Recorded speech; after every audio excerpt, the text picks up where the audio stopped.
बृजभूषण सिंह जी जो अपनी बातें करते हैं वो 22 में एजीएम में सबसे सलाह करने के बाद ही करेंगे।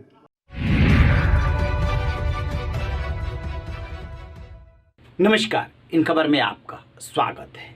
रेसलिंग फेडरेशन के अध्यक्ष बृजभूषण शरण सिंह को लेकर के जो हंगामा मचा है वो थमने का नाम नहीं ले रहा है। 3 दिन से पहलवान जंतर मंतर पे जमे हुए हैं और उनकी जो दौड़ है वो खेल मंत्री अनुराग ठाकुर के घर तक लग रही है। मीटिंग दर मीटिंग हो रही है। रात भी मीटिंग हुई थी, अभी शाम को भी मीटिंग हुई, लेकिन कोई फैसला नहीं हो पाया है। इधर बृजभूषण शरण सिंह पहले ऐलान किया कि 4 बजे प्रेस कॉन्फ्रेंस करेंगे, फिर 6 बजे, और बाद में वो प्रेस कॉन्फ्रेंस भी एक तरह से कैंसिल ही हो गई। जो पहुंचे उनके बेटे प्रतीक भूषण और उन्होंने जो जवाब दिया वो सुनने लायक है। उन्होंने कहा कि 22 तारीख से पहले वो इस्तीफा नहीं देंगे, पहले एजीएम की बैठक होगी, उसमें फैसला होगा। सुनिए जरा प्रतीक भूषण को। औपचारिक बयान वो खुद अपने से जारी करेंगे। रेसलिंग फेडरेशन की तरफ से वो खुद और अपनी तरफ से वो खुद 22 के बाद सबसे मिलने के बाद ही वो खुद से जारी करेंगे। औपचारिक बयान जो हम अपनी तरफ से जो जारी करते, जो माननीय सांसद जी बृजभूषण सिंह जी जो अपनी बातें करते, वो 22 में एजीएम में सबसे सलाह करने के बाद ही करेंगे। वो इसी स्थान पर होगी, अयोध्या, यहाँ पर होगी, अयोध्या में ही होगी, और आप सब लोग को सूचित कर दिया जाएगा। 22 तारीख को annual general meet wrestling federation के होने के बाद ही आप सबको सूचित किया जाएगा। अधिक जानकारी हम अपने पोर्टल से आपको जारी करेंगे।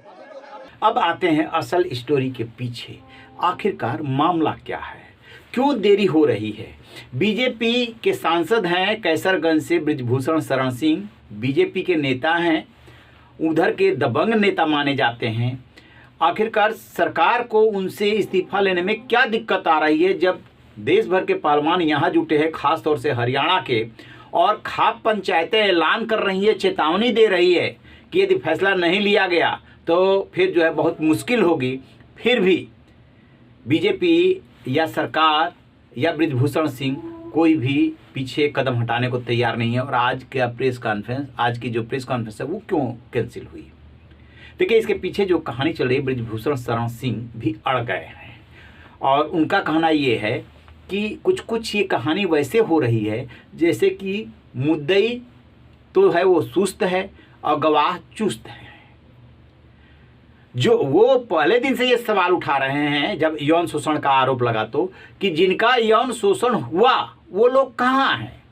विनेश फोगाट जो ये बात बोल रही है कि उनके पास ऑडियो है और वो उसे जारी नहीं करना चाहती हैं, 30 मिनट का ऑडियो है और मौका आने पे वो बताएंगी, तो बृजभूषण शरण सिंह है, उन्होंने इसी को मुद्दा बना लिया है और कहा है कि उनके खिलाफ कोई शिकायत नहीं है।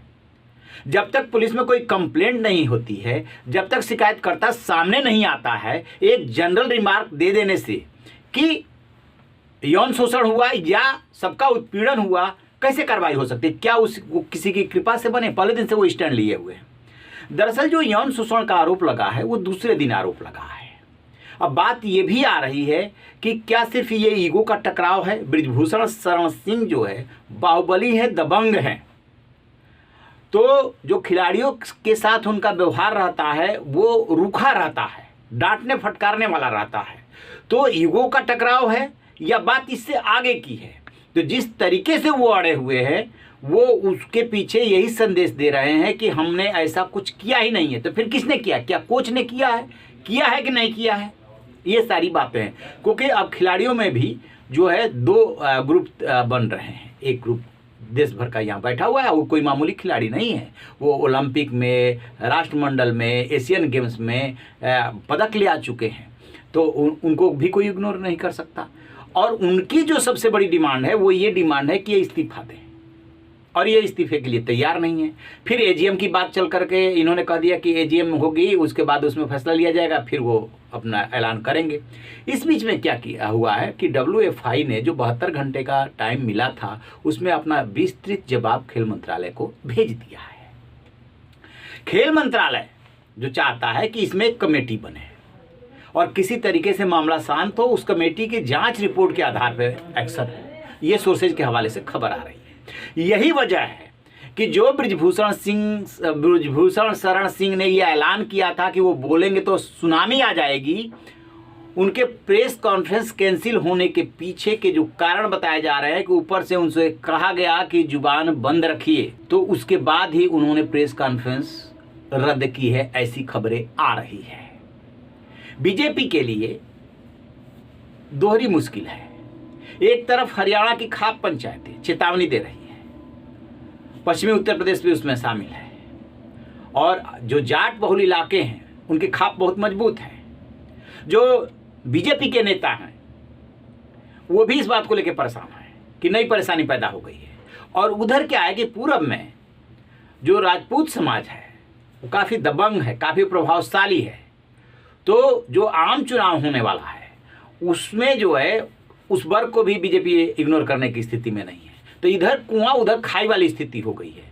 और अभी जिस बात को लेकर सबसे ज़्यादा ब्रिजभूषण शरण सिंह जो है जोर दे रहे हैं कि पहले शिकायतकर्ता तो सामने लाओ।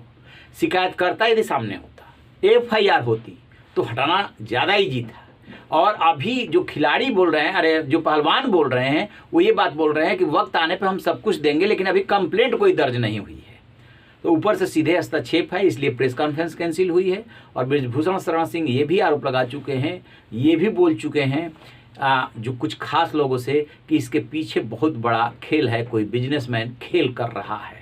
देखते हैं कि वो चेहरा कौन है और ये जो झगड़ा शुरू हुआ है वो कहाँ जाकर के विराम लेता है। क्योंकि एक बात तो तय मानिए, जितने भी खेल एसोसिएशंस हैं उसमें जो राजनेताओं की एंट्री है, शोषण होता रहा।